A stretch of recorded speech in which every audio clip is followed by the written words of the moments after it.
Good day. Welcome to the Cory Morgan Show. This is my weekly spot where I can go on about issues that have caught my eye, rant about what's got me worked up, and interview guests who can add some more nuance and wisdom to the whole show on things. Always lots to talk about, and a packed show coming up today again, indeed. This show being live, or for those of you who are watching it live, I love it when you use that comment scroll, guys. Get in there, put your comments in. I see Leanne put one in advance talking about legalizing hard drugs because, yeah, I'm going to be talking about addicts again today. Send those comments out there. Send your comments, questions to me, to each other, and to my guests. And perhaps, I read them all. I won't necessarily read them all out, though, but I appreciate them and just keep things civil. So today I do have for a guest our very own Sean Polzer. Actually, he's going to come in and talk because we've got this escalating battle between Premier Danielle Smith and the federal environment minister, everybody's favorite Stephen Guilbeault, who's all the way over in China at a climate conference, yet still can't resist himself. He's attacking Alberta's oil field from all the way over there. Reach out and touch someone, and it's getting things pretty heated and furious around here. So that's going to be a good conversation because I think it's really setting up what we're going to see for the political climate between Alberta and Ottawa in this next coming months when Premier Smith starts her session and Ottawa starts their session. So quite the interesting times. So I'm going to get on with what's got me going today, as usual. I went out yesterday. I guess, I do some field trips and so on. I went and checked out a homeless encampment in Calgary that the police had begun dismantling and cleaning up. Now, this was like at least the third time in this location that the police have had to go down there and dismantle the encampments that's in the area. It was littered with everything from propane canisters to mattresses and syringes. It was a mess, and it has also been a hub of local crime for months. So the sight of tent encampments, and addicts in various states of inebriation and population centers, it's become ubiquitous. Police policies of enablement have failed catastrophically. Let's just face it, they aren't working, and the number of street addicts is expanded exponentially in every city in Canada, throughout North America as far as that goes. Particularly those cities, though, where they provide a safe supply of drugs. So we've got snow is going to start flying out here in a couple of short months, and every Canadian city is going to see a disaster as these addicts are exposed to the elements. I know we prefer not to look at it, and we prefer not to talk about it, but unfortunately, burying our heads in the sand, we're just going to let this looming wave of crime and death build up, and it's past time to start ringing the alarm bells on this. See, I go out and about all the time. I'm on the road and I look around, and these people are in terrible, terrible condition. They're in danger. They're in rough shape, and they're not going to fare well when it gets to minus 30. So what do you think is going to happen? When people on the streets hit minus 30 weather, well, they're going to become desperate. That's where the crime aspect will come along. Transit systems, they'll probably become rolling, heated drug consumption centers again. Robberies will rise as addicts can no longer ply their trade of theft and bottle picking due to the deep snow and low temperatures.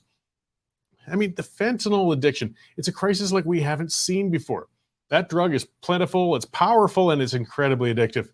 So the addicts you might have seen on the streets, they're bent over, they're oddly paralyzed while staring at the ground. Well, they've usually taken fentanyl, and the behavior is called nodding.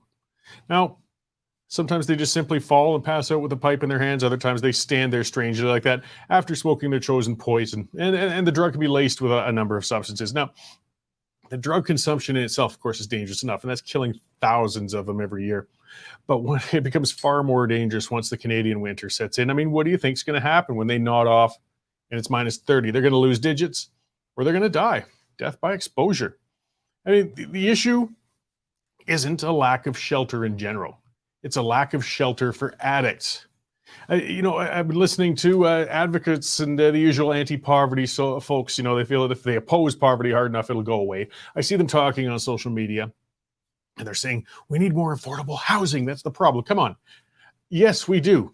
But that has nothing to do with these addicts, okay? They need more than a house. They need treatment. They need to be taken off the streets. You can't put them in a house. How low will the rent have to go? How low? If we put the rent down to $100 a month, do you think those homeless addicts from that encampment will say, oh, okay, I'll move into the house and become a responsible citizen and pay my $100 a month in rent? No. If they've got $100 in their pocket, they're going to buy $100 worth of fentanyl. That's the way it works. This problem is much deeper than just needing affordable housing. You can't put them in shelters, unfortunately, because shelters won't allow them to keep consuming drugs. So they can't manage those strung out addicts, because it's unfair as well to the other people stuck in these shelters. So, citizens and governments, we're both going to need to embrace a reality check on this issue and really fast. If we continue down the road we are on right now, we're going to be seeing horrific number of deaths and witnessing new levels of misery for addicts and those impacted by them. We need to intervene. There's the big word that people don't like. But every civilized nation has legislation allowing for the removal of a person's liberty if it's evident they're going to harm themselves or others if they're left to their own devices. This can be done in cases where people have serious mental health issues. There's no good reason why such an intervention isn't justified when it comes to street addicts. We have more than enough evidence they're going to harm themselves and others if they're left in the condition they're in right now. Put it bluntly, we wouldn't leave a dog in an alley like that, yet we're leaving people there. You listen to the advocates, we can't infringe upon their liberty or their dignity. There's no dignity left, guys.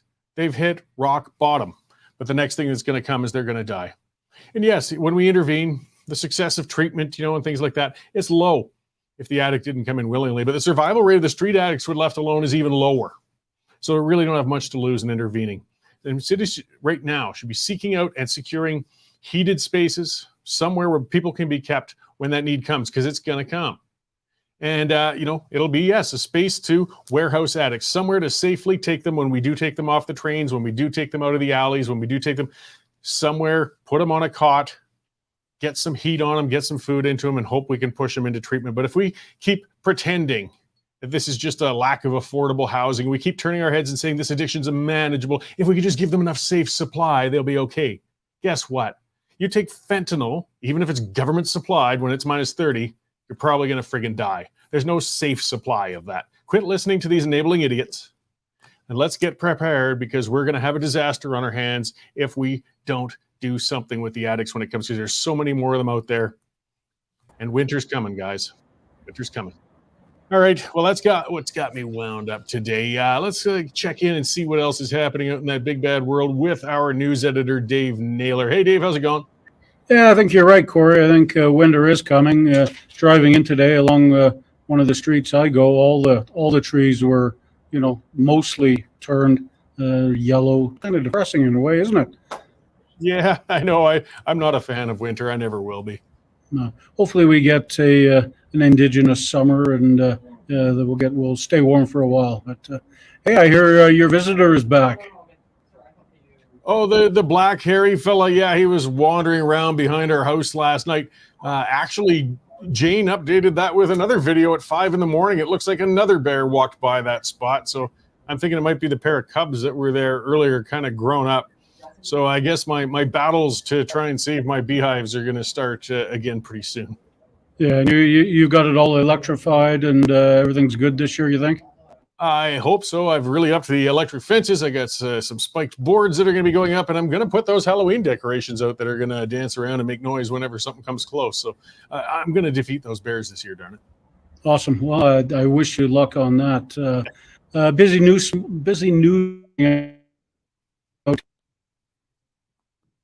And all charges withdrawn against Pastor James.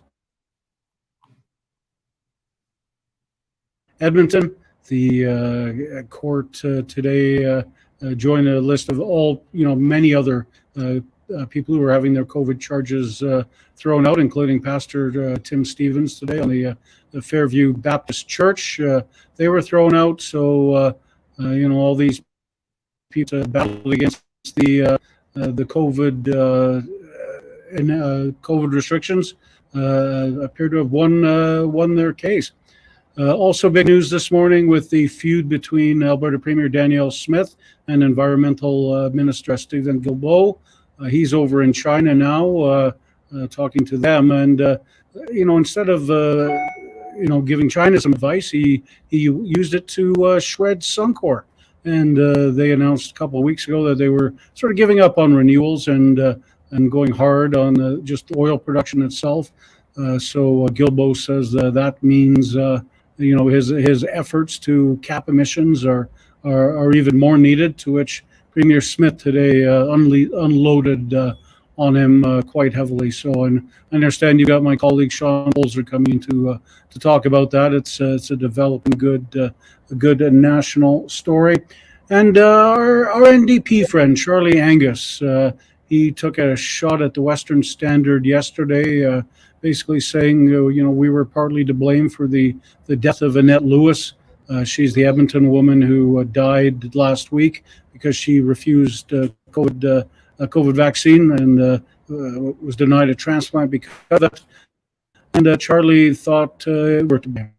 So our opinion editor, Nigel Hanford, takes a run at him. So that's a good call. I'm also doing well this morning, Colin, or this morning, Cory.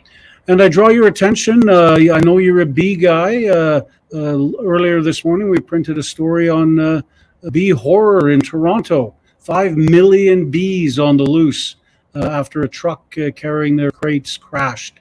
So holy cow! You can imagine what a swarm of 5 million of them look like, Cory. Yeah, it'd be quite something to round up. Hopefully they were well trained. Yeah, and then you told me how many bees you have. That kind of shocked me, to be honest. Yeah, no, it's anywhere from 30 to 60,000 in a hive. I figure mine's got about 50,000. At this point of the summer, they really pack up. So as many bees as that was, it was probably only about 100 hives on that truck, but that's still a heck of a lot of bees on the loose to try and recapture. Yeah, and I bet those bears are salivating at the thought of all that honey right now, Cory. Oh yeah, They're making their plans. They're coming. Yeah, absolutely. All right. Well, is that everything we got going right now, Dave? That's it. Just about to put up a story on why you should all be looking up into the skies tonight. A rare celestial event. It's called a blue moon, and Arthur Green will have that story up for you momentarily. Excellent. Well, as the saying goes, once in a blue moon, it's not that common. All right. No, it's pretty rare. Thanks for the updates, Dave, and I will catch you in the newsroom after the show. Thanks, Cory. All right, as you can hear, guys, yes, lots on the go out there, lots of news, lots of stories. Nigel Hannaford putting opinion pieces up there. We got Linda Slobodian, lots of fantastic stuff up there. Jonathan Bradley and the rest. Make sure to get on there, guys. Read those stories, check it out, share them. This is where I nag you. This is how we beat the government censors. We beat the government control of media. It says we're accountable to you. We don't take any subsidies, any tax dollars, but we rely on subscriptions. So get on there, guys. westernstandard.news/membership. Check it out. $9.99 a month, $100 a year. Get a subscription. You get full access past the paywall, and it supports all these great reporters, columnists, and of course myself to be able to come on here and rant at you once a week on this show. So again, if you subscribed already, thank you very much. If you haven't subscribed yet, get on there, guys. Lend us a hand. I mean, it's an investment in yourself and in keeping that free information going and keeping independent media independent. So yeah, some of the stuff with the addicts building castles, a commenter saying, addicts just do this stuff to themselves. And it is, it's difficult. I mean, in the end, it does come up to the individual. But as I said, we come to a point where an individual can't take care of themselves. When you see that addict shuffling up and down the street corner, they're skinny, they're covered in sores, their teeth have fallen out. It's really that bad. Do you really, they're barely surviving right now. Do you think they're going to make it through the winter?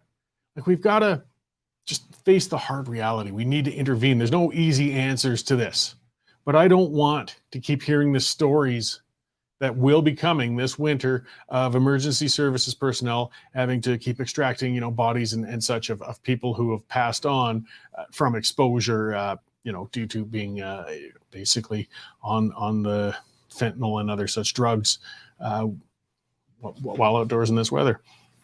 So see what else is going on in the news out there. The BC Centre for Disease Control. Yes, it's identified BC's first case of a person infected with the BA.286 variant in the Fraser Health region. Who cares? God, I'm sick to death of it. So what? You found another one. It's a cold. It really is. I mean, when are we going to get to this point? But the problem is, it does, for most of us, we don't care. We're done with this. We've had it. But the authoritarians out there, those who feel that it's time, I mean, there's people who went crazy over the whole pandemic. There's people who really seem to appear to like being masked. They like being locked down. There was actually a bunch of them protesting in Vancouver. They're standing on the street demanding that the law step in and force us all to put chin diapers on again whilst in public, which, I mean, there was all of 6 or 7 of these nutcases. But one guy counter protested. I mean, look it up online. You know, that video. It's quite interesting. The one guy counter protested because he was I guess not supportive of mandatory masking, and the people with the masks attacked him and tackled him to the ground and smashed him up pretty badly. So basically, they're saying mask up for your own protection, or we will beat the hell out of you. That's nice freedom-loving type logic. And I'm certain Mr. Palzer is going to find his way in here pretty soon, and we'll have a discussion about Danielle Smith and Mr. Guilbeault. But in the meantime, we'll talk about a few other news items, I guess. Another one. This story keeps coming up. It never has an end to it, it seems. The English River First Nation claims it found 93 unmarked graves at the old Beauval Indian Residential School near the Saskatchewan village of Beauval. And it's saying the graves contain, this is what they say, they believe the graves contain the bodies of 79 children and 14 infants. Now, when's this going to stop? And I notice it's not, I mean, it's made the news, but it's certainly not rocking the nation like past revelations and discoveries have, because 0 for 3 right now, 0 for 3 when GPR, ground penetrating radar, has found things like this, when they finally follow up, and it always has to be, it must be followed up with digging. You got a shovel, you've got to confirm it. Well, 3 times they tried confirming it, and 3 times they found no bodies. So I'm not going to believe that these 93 spots are necessarily graves. They might be, don't know. But we've got to stop lighting our hair on fire every time the GPR finds something, because it's got a pretty terrible record of accuracy. But here we go again. I mean, at least the news has been the news at least has been calm about it. They're talking about areas of interest that appear to be, they're covering their butts a bit in some of the outlets reporting on this. But, the activists and everything, of course, are immediately calling it graves, immediately calling it genocide, and all the good stuff. And it's got to get more realistic on these things. So, I mean, some of these statements like schools should come with playgrounds, not graveyards. Yeah, I agree. So once you find a school that had a graveyard, we'll talk about that. But in the meantime, calm down the rhetoric, get a shovel and prove it, because the body count so far on this whole thing is 0. And I like it that way. I don't like the fact that the world's been turned on end over something we haven't found proof of yet, but I'm glad that there weren't actually mass murders going on and children surreptitiously buried in these cemeteries. Kamloops, of course, is another great example. That was the starting one. That was the one that set everything off, and people get mixed up on that a lot. Kamloops was never known as originally being a cemetery. It was an orchard and a septic field. And there's been, to date, even though they kept saying 215 and then 200, to date, the body count in Kamloops is 0. And until somebody actually identifies a body, that's not going to change. All right, so let's talk. We've got in studio Sean Palzer. He's our energy and business and everything in general reporter. So thanks for coming in, Sean. We got some interesting times happening here between Ottawa and Alberta. Eh? Yeah, thanks, Cory. There's been kind of a war of words in the Twitter sphere. I don't know what you call it these days, the exosphere, between Premier Danielle Smith and Environment Minister Stephen Guilbeault. Pretty much started when he came to Calgary in July, followed up with the electricity regulations. And just this week, he traveled all the way to China. And instead of criticizing the Chinese for their emissions, which amount to about 1/3 of all the greenhouse gas emitted in the world, he took a shot at Suncor for selling off its renewables business and said it warrants an emission cap. Yeah, and I mean, the announcement that Suncor, an oil company, was going to remain an oil company came out about a week or 2 weeks ago, perhaps. I mean, when they've been kind of shedding some of those renewables for a little while, but this isn't really big news. Why did Guilbeault choose right now to suddenly go on about Suncor? That's a really good question. I think it's because he's going to come out with the emissions cap. So this is going to be the next shoe to drop. Apparently it was supposed to have been released already, and it's been delayed. So my thought is probably within the next week or so, after he gets back from China and before he goes jetting off to Dubai for the COP, I'm not even sure what it is, COP 28 summit, that these are going to drop, and then he's going to hop on an airplane and get out of town as fast as he can. Well, the irony of this summit happening in Dubai too, where they don't care. They're pumping the oil out with mad abandon over there, and they're more than happy if the Canadians are stupid enough to shut in their own resources. I would tend to agree. I think there's a lot of virtue signaling going on with the sheiks over there, because they want to pump more oil and be seen to be good corporate citizens, national citizens, or whatever, while they're doing it. Yeah, host that summit. There we go. We're good guys. I mean, never mind all that oil we're putting out, which nobody should mind the oil they're putting out. But I mean, isn't it really demonstrates the futility of Canada always having to play the Boy Scout? And meanwhile, he's paying lip service to some of the worst offenders on the planet, being China and some of the Middle Eastern producers. Well, Monsieur Gibault, in his previous press statements, has actually bragged about Canada being the first mover and setting an example for all these other countries in the world, to presumably follow us, even though China, under the Paris Accord, has a 2060 deadline to reach net zero, and India is 2070. And between the two of them, they are half of all the global emissions in the world. And we're at 1.6% of the global emissions, I believe, and something like that. And we're supposed to hit it by 2035. Right. And Suncor is about 2% of that 1.5%. Yeah. So globally speaking, even though they're the world's largest oil sands producer, we're talking tenths of a percentage point. But the economic impact, I mean, if they keep talking, we want to transition, we want to get out, we want to lose the oil and gas in Canada.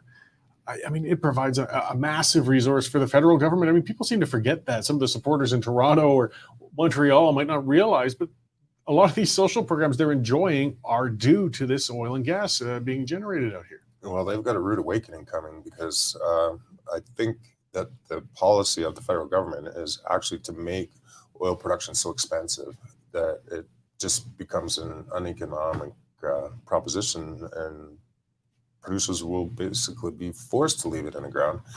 But what that's going to do for anybody who has home heating oil down east, anybody who drives a car, and people are still going to have to drive a car even after the EVs take over, you're going to be looking at, I saw one forecast today, $300 a barrel for oil. Yeah, and if it costs that much to pull up, but the bottom line is the cost of renewables. If we went to that as a sole source of energy, wouldn't be far behind the oil and gas, especially if you got rid of the oil and gas. I mean, we're all going to take a hard hit here. Well, and it's the only way to really encourage, like when they talk about the transition, the only way to encourage the transition is not so much to make the renewable energy cheaper, but to make the conventional energy so expensive that the renewable stuff is cheap in comparison. So Premier Smith doesn't sound like she's having any of this, though. I mean, she certainly responded as we would have expected out of Danielle Smith. Yeah, absolutely. I think she's flabbergasted. So she, in discussions, she's referenced her Environment Minister Rebecca Schultz as the Gibault whisperer, and I think they're coming to the end of their rope and like really trying to deal with this guy, because every time you seem like you take one step forward, it's like 4, 5, 6 steps backwards. And I don't know how long they can continue like this. Well, you can't reason with Gibault. I mean, maybe people will start realizing this. Look him up. The picture of him manically grinning in an orange prison jumpstsuit as he's being taken away in handcuffs. Like, this man's an extremist. He always has been. We're not talking about a environmental activist who's been rational over this time. This is a guy on the fringe, and he's the most powerful environment minister in the country. And what's ironic is that he's threatening to have the RCMP come after politicians like Smith and Moe and have them hauled away in handcuffs and orange jumpsuits, for keeping the lights on in the middle of January. Well, and speaking as a guy who's written a book on pursuing independence in the West, if they wanted to send the RCMP to start arresting Western politicians, I know it would be great for my book sales, but not very good for the stability of the country as a whole. I mean, this really is challenging unity and stability within Canada. I mean, yeah, Scott Moe. I mean, this is in Saskatchewan where these battles are happening as well. It's just dangerous politics going on right now. Absolutely, and there's, for all the talk of separation that there's been in this country, Quebec nationalism is more cultural based. Western nationalism is more economic based. It seems to me that these climate policies are becoming the catalyst for the breakup of the country. Trudeau is going to be the one who presides over the end of this federation, this confederation that we know. Well, and some of it's just the politics. I mean, we can see the Liberals are in a bad position right now as far as the polls go. I mean, it could be, we're looking at potentially 2 years before the next election. Anyways, we know a whole lot can change between now and then. Nobody in the CPC should be popping champagne corks yet. You're in the lead, but that can evaporate quickly. And one of the tactics, the old one used by the Liberals with the senior Trudeau and his advisor, that old term, screw the West, we'll take the rest. Playing the politics of regional division has always been an asset for the Liberals, because what do they got to lose? They got 2 seats in Alberta, 0 seats in Saskatchewan. If they can make us look like a bunch of jerks, it tends to sell well in Toronto. Well, even Paul Martin, I thought Paul Martin was a good finance minister, but I was really disappointed when he became prime minister, because when he was down in the polls, that's exactly what he did, was start kicking at the West and managed to somehow salvage a minority government out of it. But I don't know. I'm hoping that the Trudeau Liberals are forced so far down that they're not going to be able to come back. But what really concerns me is the damage that they're going to be able to do in 2 years with this wrecking ball that they have flying around the world, imposing all these policy by fiat. Well, an investment chill. I mean, really, as an international investor, even a domestic one, when you see that sort of hostility towards an industry in the country, it's going to be a heck of a lot harder to convince you to open your wallet and invest in a capital project when it looks like we've got the powers that be want to shut us down. Absolutely. And a lot of people don't realize that about oil and gas is, number one, how much money it takes just to maintain production, never mind increase it. And the lead times, the amount of time that it takes to build these oil sands plants, to get this stuff out of the ground and build these markets and build these pipelines and do all these other things that need to be done before you can even sell 1 barrel of oil.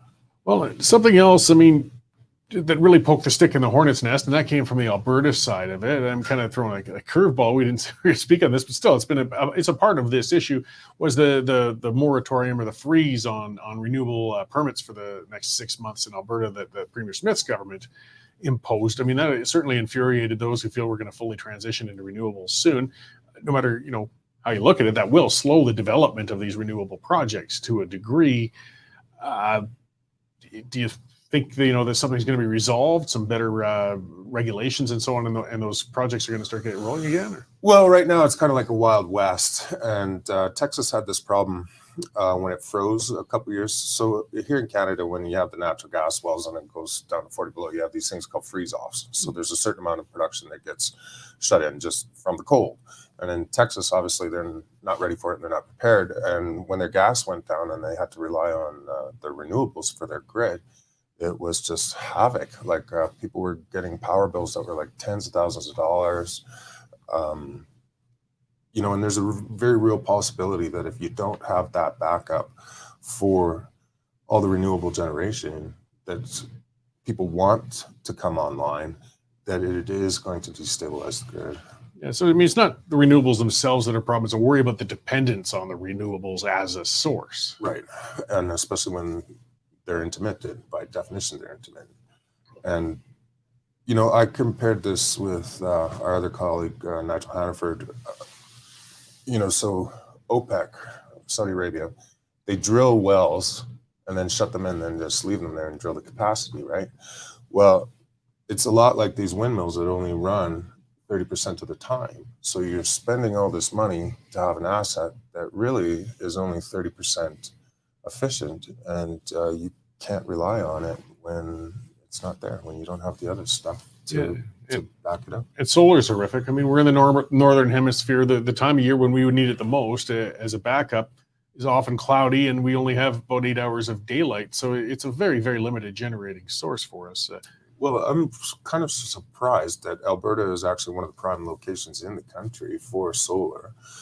But there again, until you've got some kind of method of actually storing the energy that is produced so that you can turn it on when the sun isn't shining at night, when it's dark for 16 hours a day, then it probably isn't a very practical proposition to be relying on it as your main source of electricity. Has Suncor responded to this, or are they just kind of keeping their head low and letting the politicians duke it out on this whole thing? I think they're probably letting the politicians duke it out. They have enough problems with their own shareholders and investors, which I think is one of the reasons why they made that statement to begin with. And they've got nothing to be gained. You know, oil companies tend to kind of try to keep a low profile in these political things. But, you know, there again, it goes back to the investment, because if you scare away all this investment, you know, that accomplishes more than what Jibo can ever do on his own. Yeah, and he's more than happy to scare it off. He knows that. I mean, he's not stupid. He's crazy, which is crazy. Crazy, but not stupid. Which is dangerous. Dangerous. Yeah. We're all going to pay a price. Well, what crazy times we're living in. But as I said earlier, I think it's just warming up right now. I mean, goes from China. The Alberta legislature hasn't, hit its new session yet, with the premier, newly elected now. She's going to feel a lot more, I think, confident in taking stances now that she's been through an election. Nobody can say she doesn't have a mandate. And of course, the Parliament's going to go back into session too. So I think we're just seeing the first volleys in this fight right now. Yeah, I think so too. And I've been quite impressed with Premier Smith and how she's handled the file. Apparently, the electricity one, she has taken it. It is her. And I would imagine that emissions cap will be. She's kept her cards fairly close to her chest, at the same time, while keeping all those options open. Sovereignty Act, constitutional challenges, and but at the same time being very emphatic and very clear that these are unrealistic, they're unachievable, and they will not be implemented by 2035, and certainly not the way that the Liberal government thinks that they will. Well, it certainly gives you lots to cover, and it gives me lots to rant about. I appreciate you coming in to explain kind of what's been going on with this fight that's unfolding. I mean, from China to Alberta at this point. I mean, we've bypassed Ottawa for the time being. Right. And as I said, it's probably only going to get worse. So we should all be keeping a close eye on this. So thanks for coming in to talk to us today, Sean. And Anytime. We'll have you in again soon. All right. Thanks a lot, Cory. Talk later, Sean. Bye. It is, again, our energy and business reporter, Sean Polzer. And yeah, he's always got a finger on that and watching it closely. Same sort of thing. WesternStandard.news, guys. That's where you're going to find those stories. Sean has a lot of them coming up for those and on issues in business in general. And this is just going to, it's only going to get worse. It's just starting. Let's see. I'm just trying to see a comment that, Wild Rose commenting saying, is there any truth to the rumors that cartels are setting up in Edmonton? Yeah, this was interesting. This was something that our Arthur Green in Edmonton broke actually last week in a story. If you look it up on the Western Standard, yeah, Mexican cartels have been having some operations in Edmonton. That's a long haul, guys. But the bottom line is, where there's mass drug consumption, there's money.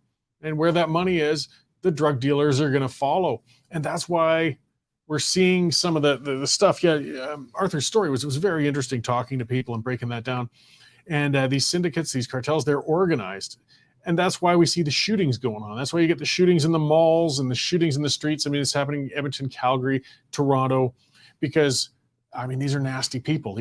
And when one steps on the other one's turf, the drug wars begin. So, that's when the innocent folks also get hit. I mean, with the drive-by shootings, things like that, you're in the wrong place at the wrong time, and suddenly some poor innocent person gets killed. Now, some of the discussion on that, fair enough, for the drug enablers say, well, if we just provide enough safe supply, then these cartels won't make any money, right?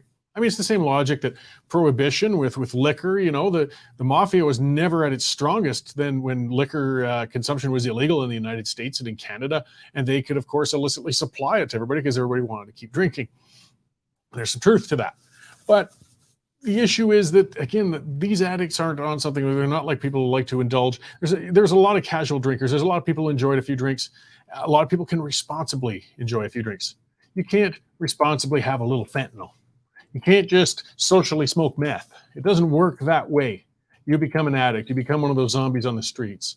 And it's not sustainable. Now, again, try to find ways to make it less profitable for the cartels, absolutely. But if we supplied it, if the government supplies it, we're seeing that in Vancouver already. We're getting those reports. The addicts go to the consumption center. They get their safe supply. They go out and they peddle that because they want to buy the harder, nastier stuff that the street dealers can provide them. We got to remember, you're not dealing with rational people. We're talking about people in the throes of a terrible addiction, and they just want it stronger and stronger. That's why, and I think, some of the well-meaning people, but has never been addicted to something. And that's why we see some of the strongest advocates, like in Alberta with Marshall Smith. He's been through addiction recovery. He's been at rock bottom. Myself, I've talked about my own, recovery from alcohol and putting a number of things up my nose for a period of time. That took a lot of recovery and a program as well for me. Once you've been there, you find out, though, you realize, because addictions aren't sustainable. They aren't. They escalate. Some slower, some faster than others, but eventually you need more and more and more. And you let other important things lapse while you're pursuing your addiction or wasted from your addiction. So you're not going to do your job as well as you used to. Eventually you're going to lose your job. It's going to pressure your relationships. Wives, husbands, they get tired of living with an addict. They get tired of living with somebody who's strung out or drunk or messed up all the time. And eventually the addict hits the streets. That's the longer trail to get to. Most of the overdoses actually happen in households, to be fair. That's something, a stat a lot of people forget. We just see the ones on the streets, but there's a lot of addicted people living within households, and they're dying too, because you can't sustain the addiction. Eventually it eats you alive. You watch, what is there for a safe supply, maintainable supply of meth?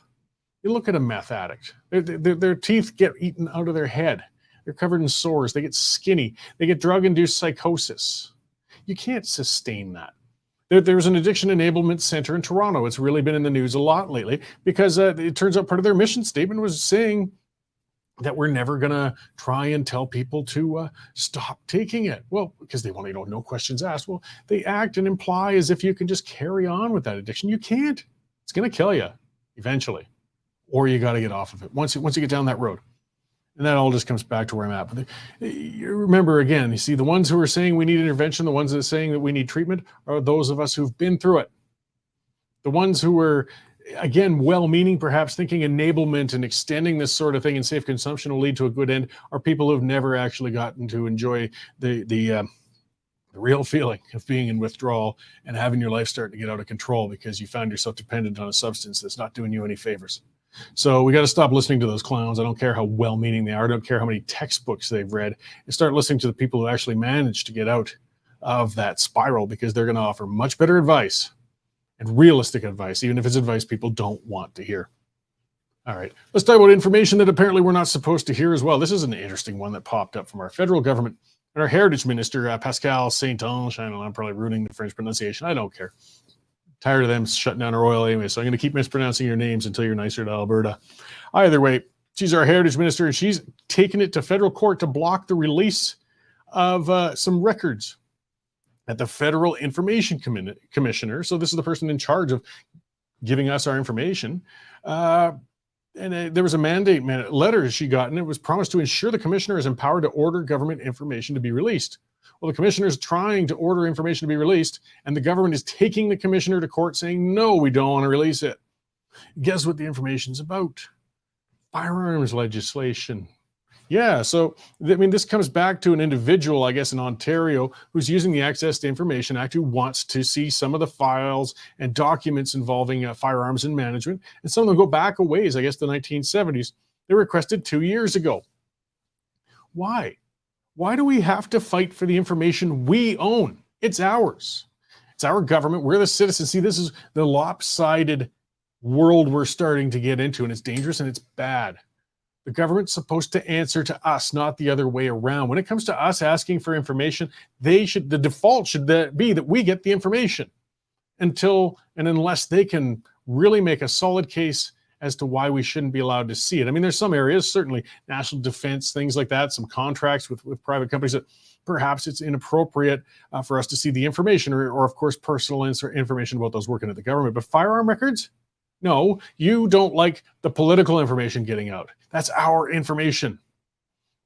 We shouldn't take that laying down. They haven't justified that. It's scary to think. Where are you guys going that you would actually go to court to stop us from getting the information we've asked for? It's distressing. And I hope the judge tells her to stuff it somewhere deep and dark. But the problem is, and that's something that broke recently as well, massive numbers of judges. It turns out that, of course, appointed to their roles by the prime minister, also donated and to the prime minister and bought some one-on-one time with him at some of those large, high-heeled fundraisers and things such as that. It's kind of a dicey area to get into now, right? I mean, it's a right to support political parties, political candidates when you're up and coming. That's the way the system works. You as an individual can choose who you prefer and who you don't prefer. Some of these judges may have been, again, just simple lawyers. They weren't trying to buy a seat on the bench when they donated to Trudeau, but, it certainly looks like they were. I don't know exactly how to fix that, though. I mean, we can't rule out every aspiring, I guess, justice, every lawyer who's moving up through that system, if they've ever donated to one party or another and then no longer allow them on the bench. I mean, I believe once they're there, they're supposed to really stay out of the politics. But the other end of it is the reality of our system. Judges are going to get appointed, even if it's not a donation thing, that tend to reflect the liberal view, that tend to reflect the liberal government. And they're going to get promoted based on that too. So the ones with ambition are going to rule often in ways that they figure are going to make the liberals happier. So I won't be too surprised to see the judge on this one say, yeah, sorry, Canadian citizens, you don't deserve access to your own information. You don't deserve access to these government documents that are on issues that are important to you. I mean, there's other ways that governments, even in the city of Calgary level and every other one, fight the Access to Information Act. When you make information requests, one of their favorites too is to say, well, it's going to require 30,000 pages of documents and we'll charge you $1 a page to send it to you. So they try to price you out of it. They do all sorts of contortions. It's funny, they all talk transparency, but they don't actually practice it when it gets there. And that's where we do have to legislate these things. We have to force somehow, we got to get the government in check. They're supposed to serve us, not be our overlords. But boy, we certainly allowed them to take on that comfortable authoritarianism over the course of the pandemic, didn't we? That's when we just let them suspend our civil rights for periods of time. And now they've tasted that. They don't have a respect for our individual rights. They see themselves as ruling over us. We're seeing interesting court rulings. That something Dave mentioned when I had him, Pastor Coates. Yeah, he got acquitted. A number of them now, but these are Alberta judges, you got to remember, but that's fine. Their cases are being tossed out of court.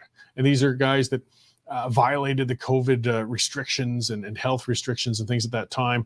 They're saying, no, those don't apply any longer. The case is being thrown out. Now, these guys have been put through the ringer. They've spent who knows how much on their defense. They've been in an area of legal limbo. I mean, people talk about the process being the punishment, and this is an example of it. I mean, you don't know what's going to happen. You might be thrown in jail. You might be bankrupted.